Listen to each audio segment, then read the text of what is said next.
Welcome to Loco Gringo Mexico, where we can take you beyond the usual on your vacation. Each week we talk with amazing locals who know the Riviera Maya and Yucatan like only locals can. Get real tips to real places, insights on the local scene, culture, and cuisine from a local's perspective. So pour yourself a margarita, mezcal, or tequila, grab yourself a comfy chair, and let's get the show going.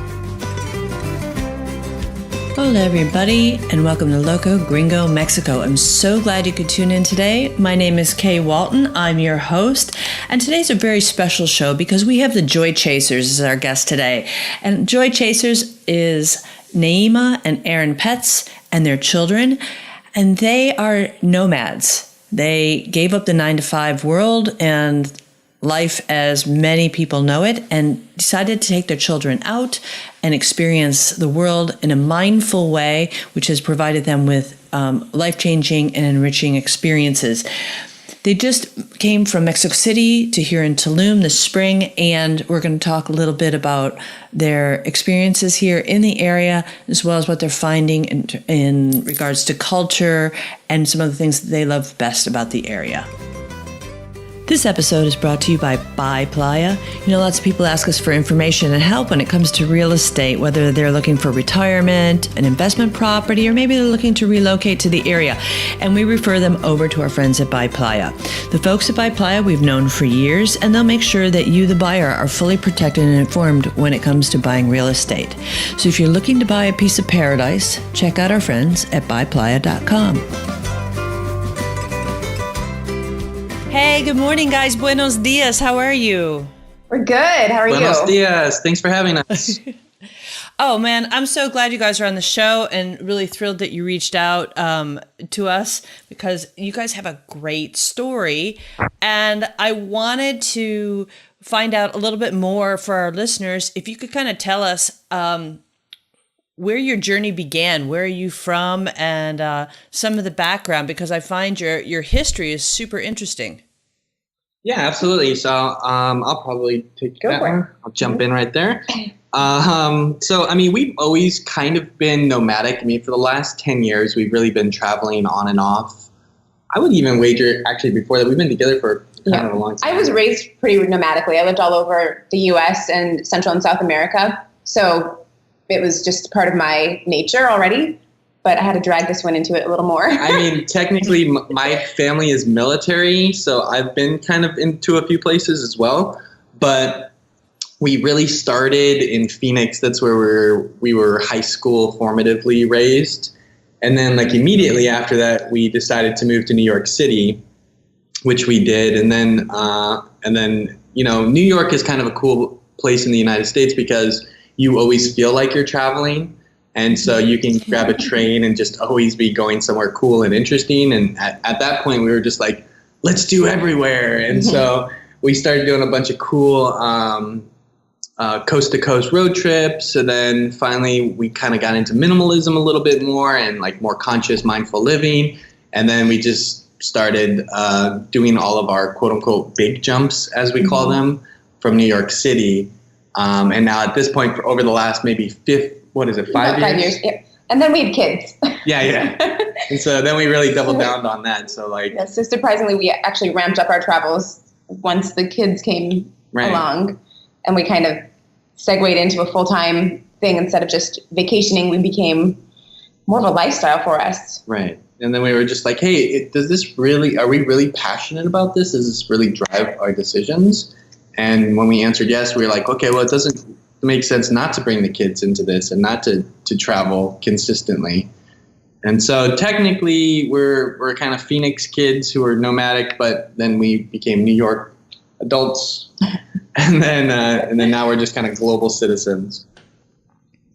Well, that's super cool. So in terms of your travel, what inspired you to start Joy Chasers and document your travels? So we actually, when we decided that this was going to be it, we were living in Phoenix for the birth of our third child, and we were cleaning one of our 3 couches, and we realized how kind of absurd it was that we had this house with 3 couches and all this space, and it just wasn't the life we wanted to lead. And we realized we need a lot less things and a lot more experiences.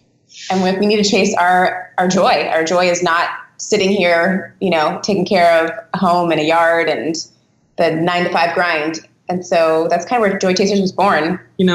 I'd also jump in and say too, like I've heard a lot of stories from a lot of other folks where you kind of get to this point where you're like, well, why do I have 3 couches? Why do I have 2 cars? Why do I have this many bedrooms? Why do I have all this stuff? Like, that's not really the stuff that inspires me, nor does it give me joy. And then ultimately I have to maintenance all that stuff all the time. Right. And so now it's actually starting to cost me in my quote unquote like joy IQ, if that was a thing.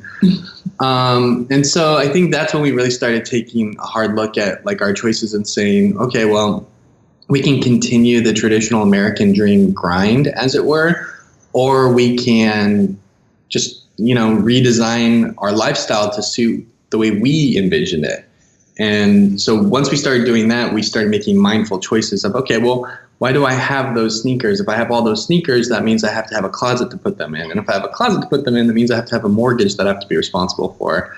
You know what I mean? Mm-hmm. And we just first engineered our lives, I think. And we really started documenting it more for our family and friends at the beginning. And then we found out people were interested. They wanted to see what that was like. And they had, thoughts about dabbling in various aspects of it, whether it was to travel more or just to cut down on the things they had. And so we kind of started documenting more and being more mindful about sharing it because it seemed like it was a story that needed to be told. Right. And it's interesting, right? Yeah. I mean, it's kind of fun to live vicariously through our journey online or like on our social stuff, like our Instagrams. And I think, we connect with a lot of people too. I think one of the things that's really cool about just the idea of Joy Chasers as a brand and as just something that is documenting our journey is we get all these amazing emails all the time from people like, hey, we're going to be in Singapore. Are you going to be in Singapore? We're going to be in Athens. Like I was talking to somebody who's going to be in Athens when we're there. So we get to kind of meet up and kind of mash up, as it were, with these people around the world, and our kids have friends like all over the place. Yeah, it's an amazing community. I mean, social media has just changed the world so much, but we've just met so many people that have inspired us or that we've inspired, and hearing each other's stories and encouragement and getting ideas for new things. It's really cool to be a part of. Oh man, I'm so envious, and I'm sure you hear that from a lot of people. They're just envious. And I mean, I've lived as an expat for about 25 years, and I'm listening to this going, wow, amazing. Yeah, it's cool. I mean, one of my things that I always tell people too, like that when they say, oh, I'm so jealous, like I want to do that, I want to inspire them to do it because, depending on where you live in the United States and depending on what you do, it's actually a rather easy thing. Like we really do live in a unique renaissance that some opportunities have just never been available until today. And because we have the internet and because we have connectivity, it gives us an opportunity to travel around the world with your, partners or your children or, an entourage. Yourself, yeah. And so I think, it's a much different world, and it's far easier to do all that stuff. You just have to make the mindful choices to put you into that vibe. Yeah. So how is it I know a lot of people can envision being nomadic and traveling either solo or with their partner. But how is it with traveling with kids? And I'm sure there's a lot of listeners who are going, oh, they're traveling with their 3 kids. And what about school and everything like that? So there's so much that comes into play with that. I think the first key, if you're going to do it with kids, is to stop thinking of a vacation mindset. And you have to realize it's going to be life. It's just going to be different places. So once you kind of become comfortable with that you're not just going on a vacation, you're just experiencing life in a new way. Things become a lot less stressful and a lot easier. And as for schooling, we world school is what we call it. And so that's primarily, there are several curriculums that we follow for like a homeschool kind of a thing. And then the rest is learning from the world. And we've had all kinds of experiences with dropping in to different homeschool groups and New York or in LA or wherever. Currently here in Tulum, the girls are going to La Onda Encantada, the Montessori school.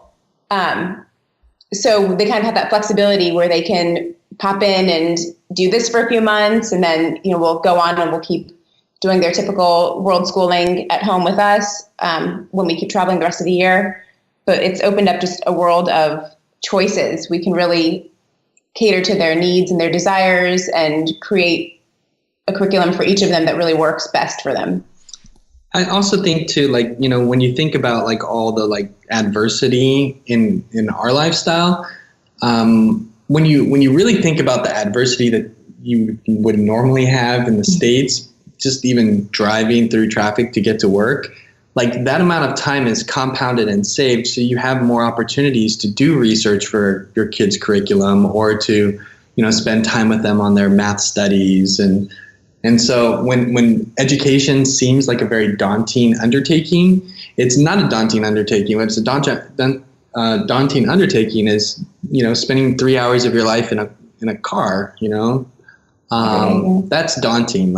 Trying to get on the subway, the F train, that's daunting, So I think my thoughts to people when they have that type of feeling is, if you just kind of start taking time and just putting little pebbles into the river, you can make a dam out of it. And ultimately, it's a bunch of really small choices that are mindful that enable us to do this in a very effortless way. So it doesn't feel painful at all. There's no oh my gosh, this is going to be a difficult thing. I don't have fear or anxiety about educating them. And so I think that, Now you're here in Tulum right now. Did you come from another part of Mexico? Had you been living in Mexico for a while, or Tulum is your first stop? No, we were in Mexico City first. So and can you tell us a little bit about your stay in Mexico City? Oh, it was amazing. Yeah, amazing. One of our favorite cities, I think, for all of us all around. I feel like if when I always thought I'd retire in Paris or New York City. Just I'm an artist, so I like the romance of big cities and fun. But I think Mexico City might be kind of surpassing that at this point. We've spent a lot of time in both of the other cities too, so maybe that has something to do with it. But just Mexico City just has a lot of heart to it, and I feel like it has a lot of the people are very grounded. I relate it to Athens, Greece, which is a very old city, right? And they just have such grounding there that it resonates with me. Yeah. I was really, I love the way that they're keeping kind of the romantic cultural roots, but it's becoming such a cosmopolitan center at the same time. It's kind of like what's missing from New York. New York has been changing where it's losing its soul, right. It feels like.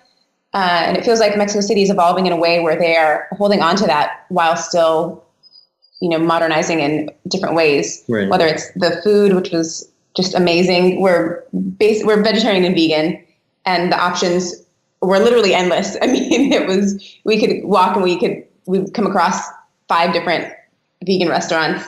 So it's just so cool to see that they're bringing that side of things into their city while maintaining their soul, which is a hard thing to do. I think as travelers, we actually, when we talk, we usually talk about the culture and the feeling of a place. We're not really, we go to all the archaeological things, we go to all the museums, we go see all the things that you're supposed to see, quote unquote, but we don't really ever talk about those things. It's you just check that box, yeah, I saw that big hole in the ground. That was cool. Yeah, we saw those ruins. That was great, but it's cool to see the people. I like how that has really changed the people. And that's usually what we're looking for, I feel like, is just kind of connection with those types of folks. And so what out of, Mexico's a huge country and so diverse. Why Tulum as opposed to maybe Merida or Oaxaca or Guadalajara? So as an aside, I definitely want to spend time in Oaxaca. It's been a place I've wanted to go for a long time. But Tulum, we primarily ended up here because of the jungle. our middle one is a jungle baby, and she has a calendar she created for herself, counting down the days until she's 18 and can leave us and go live in the jungle. She's very excited. So it was really kind of to fulfill, which it's funny because we do use, the kids have a lot of input as to where we go and what is driving them. But yeah, she spent a solid 6 months talking about living in the jungle. And we looked at, there's this like kind of deserted island off the coast of Belize that we considered, but it didn't have, I mean, it wasn't a jungle. That was basically just arid land. But Tulum kind of fit her needs and also fit all the rest of us, the things that we needed too. So here we are. And what, you talk about places that lose culture like New York City, and Mexico City's been able to retain the culture and the historical vibe. What have you found with the people here in Tulum and the Riviera Maya? I think it's kind of a mixed bag. I mean, I personally believe that Tulum is rather gentrified right now, and it kind of feels like Williamsburg to me a little bit. I think there's some coolness to that. I think it's unique to have a Williamsburg in the middle of the jungle, but I'm personally kind of more interested in scouting more of the like Pueblo towns around here and going to like Merida and Holbox and some of the other spots that feel a little more traditional Mexican authentic.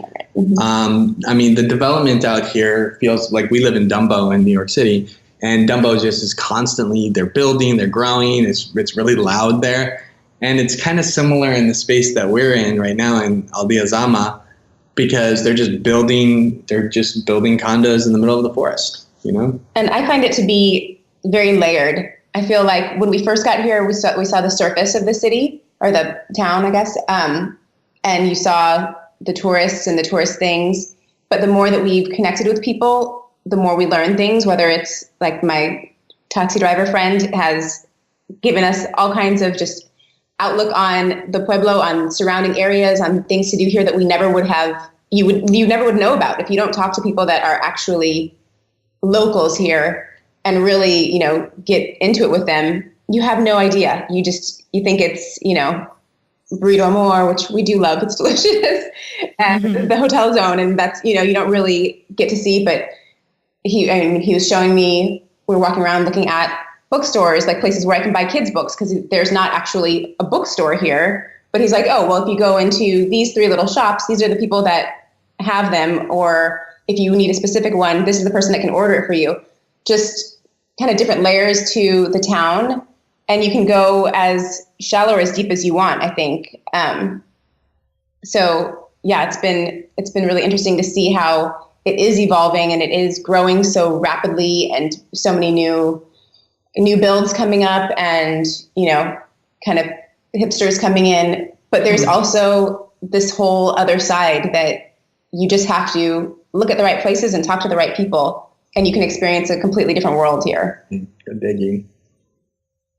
No, I totally agree. I think one of the things is, and since I've been here for so long, is I've seen so many changes in places such as Tulum, is that when you look at Mexico City, which is a very old city and with a huge history, Tulum, by comparison, is a very new city. So yes, there is a lot of building going on, a lot of development and everything, because it used to be just a narrow stretch of highway that went through the Pueblo, and it went back a block, and there were no street lights. And it was, it was just, at the time in 1992, it was a little more than a speed bump on the road.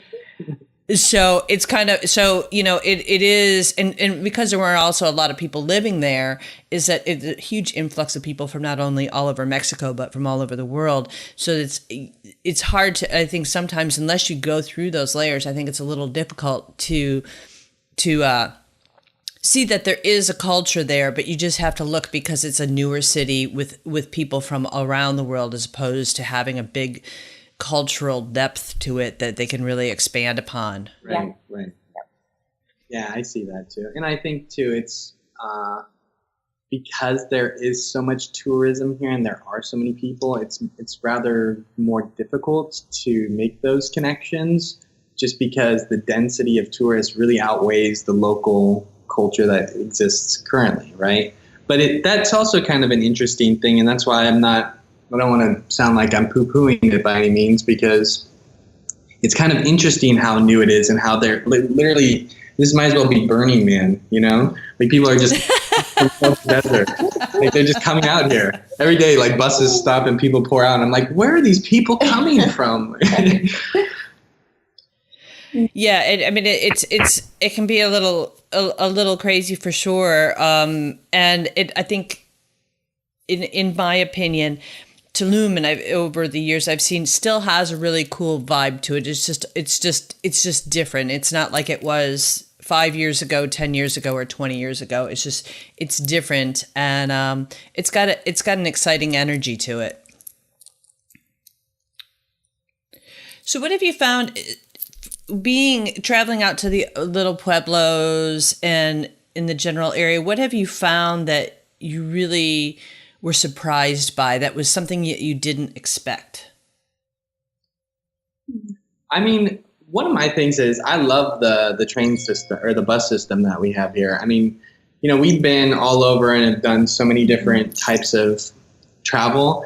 And for me, like just using the 80 bus system has just been awesome, because I'm not driving myself the whole entire time. The kids are super mellow. We get to have like snacks, and it's so accessible. Like it feels like Europe, really. I mean, it is surprising that for such a kind of remote pueblo and the other areas that you can go to, how convenient and accessible the transportation is. It was really that was surprising that we can experience so much, because we thought we were going to be pretty much stuck just right here in town, and maybe now and then rent a car to go do things. But we found that you can go pretty much anywhere. It's convenient and affordable, and there's so much to see just in the surrounding areas. There's so much more. Yeah, we got rid of our car when we got here. So we flew into Cancun and kind of hung out around the Cancun area and checked that out a little bit.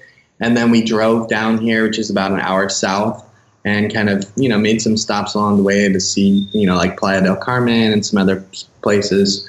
And then finally when we got here, we were like, let's just get rid of our car. We'll get bikes. And so we bought like family bikes for the team. And between bikes, cabs, buses, and just, renting a car here and there, we can do and see everything. So I think accessibility is really kind of awesome. I also think it's cool that everything feels completely different, and they're just small compartmentalized villages like Europe, where you can just go into a village or a little pueblo and it's just a completely different vibe. Mm-hmm. Do you have any favorite little pueblos that you've visited? Well, we haven't been to the, was it Valladolid? Valladolid. We're going there tomorrow. No, it's today. We're going there today. Oh, okay. Yeah. Oh, great. Yeah, so we're heading out today, and I'm really excited about that, because I'm looking forward to shooting some cool photos, and then we're going to actually check out the Gran Cenote too on the way, assuming we have time. Actually, the kids at their school today, they have like a Father's Day performance. So we got to go pick up the kids first and do our Father's Day performance, which is supposed to be super cute. And then we're going to go there. So I'm actually really excited. We're staying at that hotel. It's like a 17th century hotel there. Are you familiar? The Maison de Marquis, or Marquis de Maison. That's the one. Oh, you have to have the caldo there. It's a soup essentially, but it's fabulous. Oh my God, I'm so excited about it. And here's a little tip for you guys and for anybody who's listening who's looking at Valladolid as a place to go, is that if you are looking at the church from the Zocalo, if you're facing the church, just to the left a little bit, there's a little doorway that says it's like, I think it's El Ardín. It's the garden. And you go through this hallway, and in the back is a restaurant. And it's a little local place where you can go and eat. It's delightful, but it's just a little doorway with a little sign, but it's just to the left of the church. And I advise you to check it out. It's great. We are absolutely going to Yes. do that. And I'm excited because I love little doorways that lead to cool things. It's my favorite pastime. Well, I'll have to remember after the show. I will send you. We have an ebook on Valladolid, which is more of a tourist-oriented guide for Valladolid, and I'll email that to you. Awesome, thank you.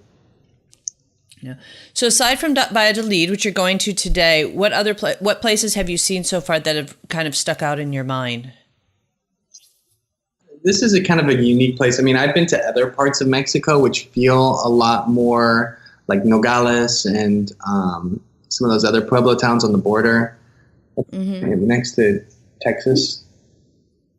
Those feel more authentic to me and like what you would expect. Like when I first came out here, I was expecting this to be like a very small Pueblo town, which it does have a little bit of a Pueblo out here, but I didn't actually envision it being so commercialized. And so in the first week, I was like, whoa, what is happening? Like, this feels different. Like, this isn't what I thought it was going to be. So I think just kind of even on the way up here, seeing like a couple of the small towns, they didn't really. Right, I wish I could remember the name of it. It's the little one up the way. There's a gentleman that brings in greens to sell at a little, I don't know, it's not even a stand. It's kind of just a little room, basically, from a little pueblo not too far from here. And I can't remember the name of it to save my life. Yeah. Usually we're on the internet on maps 90% of the time when we're talking about things. Hey, I totally get it. One place you may want to check out, which has a is very authentic, is Carrillo Puerto, which is south of Tulum. And it used to be that town. It had a different name back then, but back in the day, it was the seat of government. This is way back when. But it's a nice little, it's a colonial city actually. And there's not much tourism there. They have a couple little museums and everything, but it's a really nice little town. Cool. And you said it's south of Tulum. How far south is it?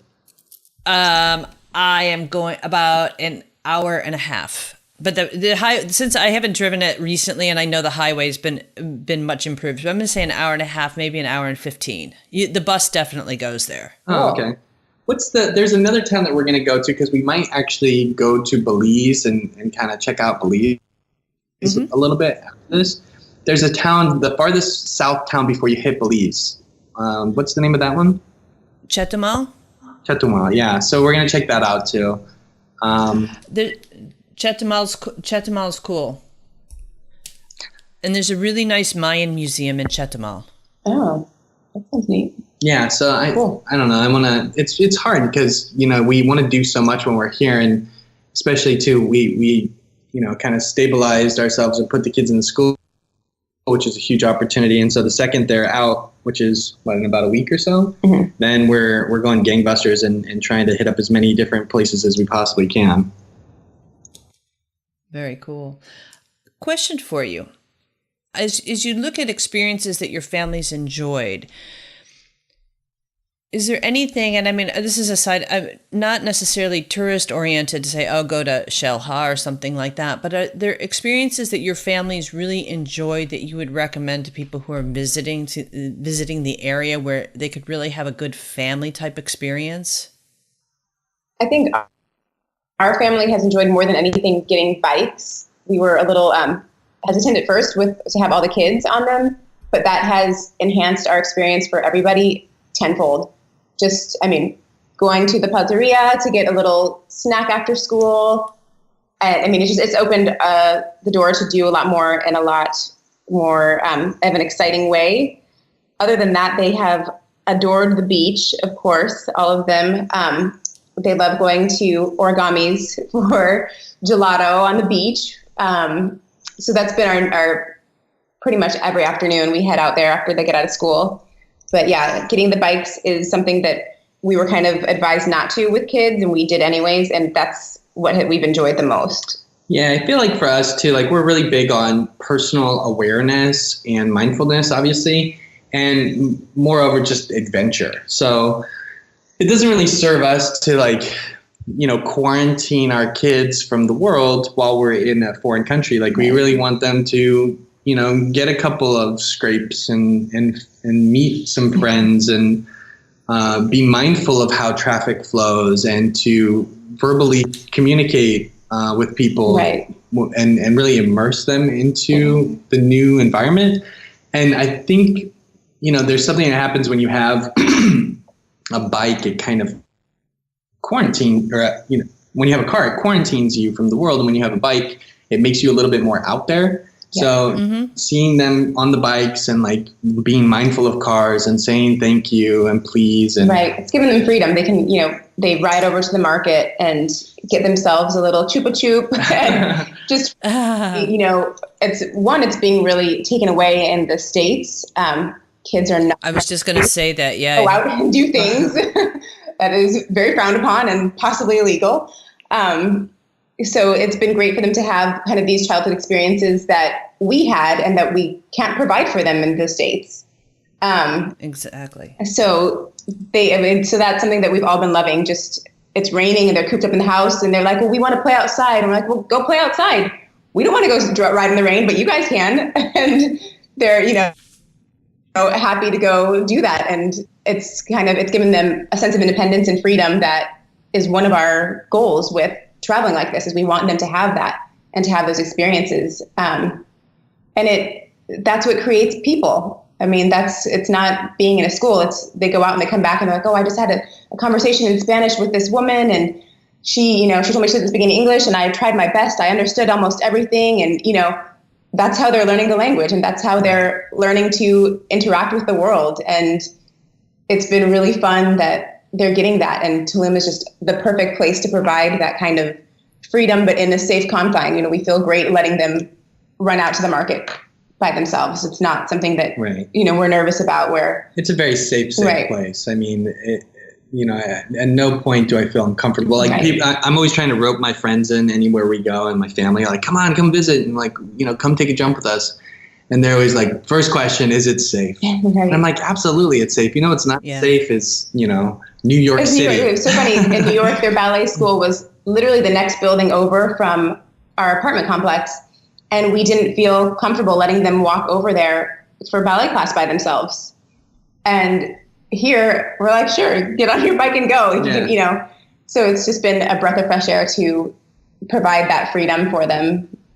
I think also, probably something that a lot of people underestimate, and I would wager that a lot of people don't answer this, but I like just so much opulent nature that's out here. So our girls are real nature heads. And so they're always bringing home sticks and coconuts and just our house is just completely filled with, building a nest last night. They spent hours gathering nature to build a nest. But, the uniqueness of nature. So a funny anecdote, we're just here and we're working and the kids are downstairs playing and we're keeping an eye on them. And then we just hear hysterical screaming. And so innately, we just jump up and start running towards the screaming because we're terrified that something bad happened. They got hurt or something.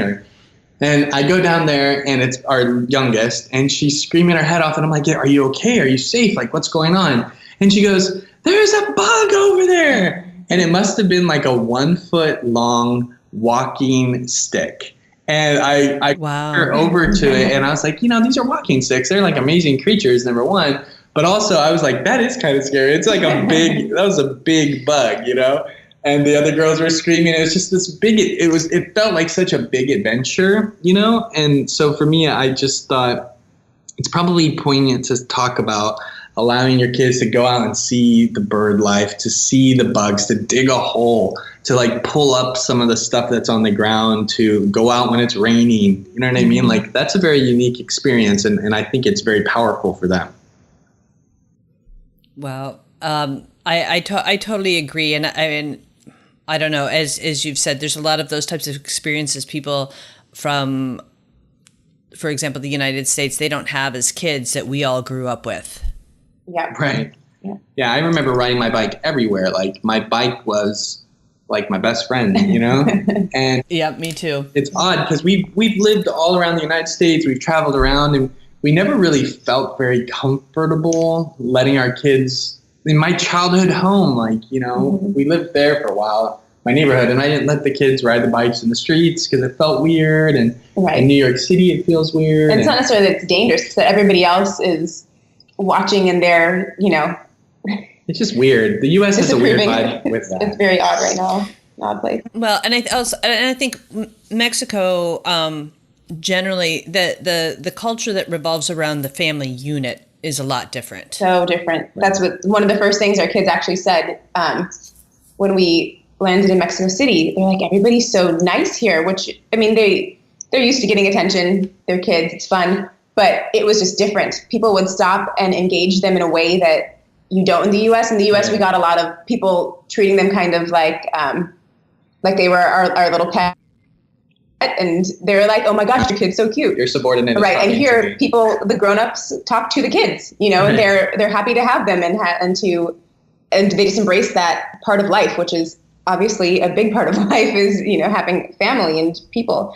So it's been really fun for them and for us to feel that kind of family-centered nature of Mexico. And to see it reciprocated as a mirror, because we're a big family unit. We're kind of loud and we have big family dinners and our kids are kind of wild and we have that big boisterous vibe. And I feel like one of our favorite things is when we're riding the bike around the Pueblo on Sundays and you see everybody kind of coming and going from either family brunch or lunch or going to church or other activities, and they're just kind of all out and everybody's walking around and they see us and everybody's just saying hi to each other. Right. It's just a bunch of highs going back and forth. Right. It felt like in the United States, children's presence is kind of somewhat tolerated, whereas here it's embraced. They have a meltdown at Chedraui and I'm not worried that everybody walking by is judging about, what a terrible parent I am. They, are usually jumping in to help, which has been, it's really nice to feel that. Yeah, people do. That's cool. I think it's also very nice is that they, is not only do they embrace children, but the culture embraces the older people in the family as well. Absolutely. Yeah. And they're revered and they're respected and they are an intricate part of the foundation of the family unit, which is a beautiful thing to see. Yeah, I grew up with my grandparents and in a very Hispanic home. My family's Cuban. And I think about it with our kids, I'm sure eventually all of our parents will come and live with us, assuming we have a place to even live and we're not be lugging them around. Yeah. But because I can't imagine what it'd be like to not have that. Right. I feel like that's what grounds human beings. It's insane that that's not a cultural thing in the U.S. It's no wonder so many people feel detached and so many people don't have a real soulful connection to anything besides their iPhone. You know what I mean? Because they haven't seen anything in their life very long, Yeah. It's actually one of the reasons that I was drawn to Mexico also. I also grew up similarly. I'm Dominican, so the Hispanic household. And I wanted them to see what that's like. That was something that even in travels to, a lot of the world is like that, but all of our travels to Europe were not really. It's really moving towards a nuclear family there as well. So I wanted them to kind of feel the warmth of what it's like to celebrate all the stages of life and how that is literally, that's what families are built on. It's an intricate part of your existence. And it's great for them to get to experience that here and feel it too. They have people that come up to them of all ages that really kind of treat them as their own, which is kind of a fun thing that you don't get everywhere else, for sure. I think that's the thing, right? That's the sweetness about just Hispanic culture in general, is because since you're used to having so many people around and being endearing to them, you can be endearing to other people. That's what you are, you're taught to be endearing, and you learn it through your life. And it is cool. It resonates down to even our cab drivers. Our cab drivers are always happy to see us. Right. You know what I mean? Right. In New York, if you get into a cab with 100 kids, they're like, oh, where are we headed? If they even stop for you. We're going to Brooklyn. Yeah. Oh, yeah. But if you out here people are just like, oh, this is going to be fun. Right, I get to enjoy a little bit of my day. Yeah, they engage the kids in conversation, and the girls are happy to talk to somebody. It's fun. Wow. Your kid, your children just having an incredible experience, and it's invaluable. I have to ask and I've read this on your blog and everything. What's up with the gelato? Why gelato over something else? Because it's instant happiness. It's really impossible to be in any kind of a mood when you're staring down a gelato. It just, it pulls them, like if we're having a tough day or somebody's grouchy, it pulls anybody out of anything. You cannot help but be joyful and smile. We noticed too, like we started we have a lot of photos. We've been to a lot of places. And so if I do like some sort of search on my database for ice cream, like 10 million photos pop up, and I'm like, what is going on here? And it seems as though we're always eating gelato. Yeah. I think,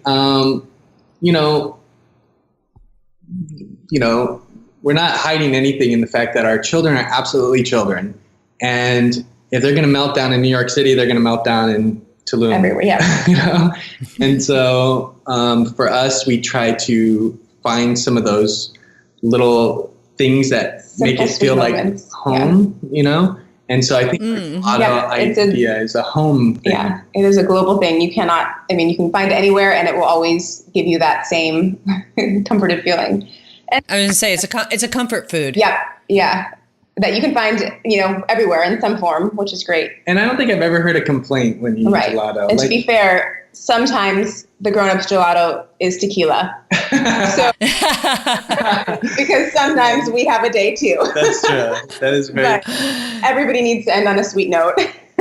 Absolutely. Yeah. So your favorite places for gelato in Tulum that you found? Do you have any one or two places in particular that are your go-tos? Origami on the beach is definitely our go-to.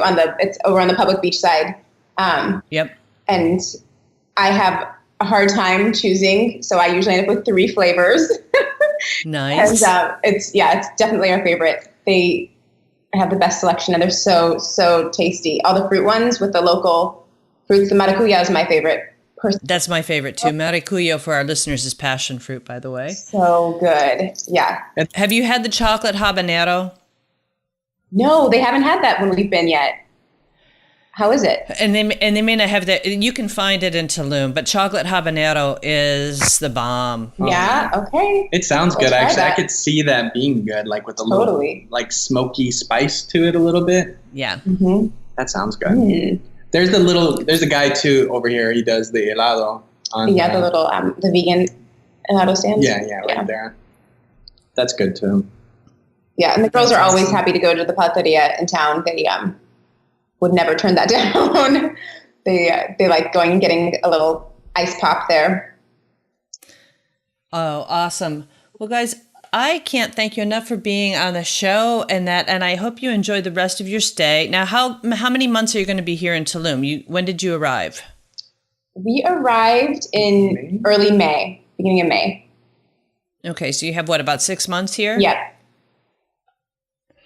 Awesome. Yeah. Well, that's great. Well, if there's anything that we can do for you, please reach out to us. And I hope that our paths cross down literally in the street. Maybe we get a gelato or a tequila together. Yes. Oh, yeah. That sounds great. Now, how can people reach out to you? Where would you like everybody to follow you on social media? So you can check us out. We have 2 handles on Instagram, which is @JoyChasers, and then also @JoyChasersDad. And then we have our blog, of course, which is just joychasers.com. Great. And we'll have links over to Joy Chasers on our show notes, so everybody can just click over and get all that information. I can't thank you guys enough. It's been a joy talking with you. Thank you, Kay. We really appreciate Loco Gringo. And, maybe next time we're back in town, we can do another interview. And then also when you're in town, we can definitely get a tequila for sure. Yes. Awesome. Yeah, we'll catch up in Tulum. You know, I have a trouble getting away from my 9 to 5 life now. You know, so I'll have to make a point of cruising down the highway to visit with y'all. Thank you. That sounds Awesome. great. Well, you guys have a wonderful time in Valladolid, and thank you so much again. All right, Thank you. We'll talk to you soon. Well, are you inspired now to move down here? Do you want to move down here and have a little place of your own? Well, then you need to talk to our friends at Buy Playa. You know, they have a friendly and knowledgeable international staff. They speak lots of languages, and they are known as being a buyer's agent. Well, what does that mean? That means they are only going to show you and sell you properties they know that have escrituras. An escritura is a title. And it's part of their due diligence to make sure the title is clear, there's no liens, and that the person who's selling the property is actually the owner. Buy Playa works with lawyers that specialize in fideicomisos, which is a Mexican trust. You may have heard of it already before. And they can address things such as capital gains problems immediately and right up front, so that you have no surprises along the way to closing. So contact our friends at Buy Playa at buyplaya.com. Well, once again, a big thanks to Naima and Aaron for their time today. Loved hearing about their adventures as a family as they travel the world. Also, a big thanks to all of you. But before you take off, just a reminder that today's show notes are located at locogringo.com/podcasts, and you will find links over to the Joy Chasers, so you can keep up with them on social media and their blog and all the fun stuff that they and their family are doing. And we can help you and your family have a great experience here in the Riviera Maya. Please visit our website at locogringo.com or reach out to our concierge, and we can help you have an experience that you're going to love. Thanks for listening. If you like the show, be sure to subscribe. For links, show notes, and more information, head on over to locogringo.com or give us a call toll-free at 800-478-0081. Porque se tragó la luna, estaba enferma la rana, su madre soba que soba, dedos de pluma la panza, pensó ranita que luna era una toronja blanca, y aunque la luna es de leche, la leche estaba cortada. Croa, croa, dedos de pluma, croa, croa, dedos de agua.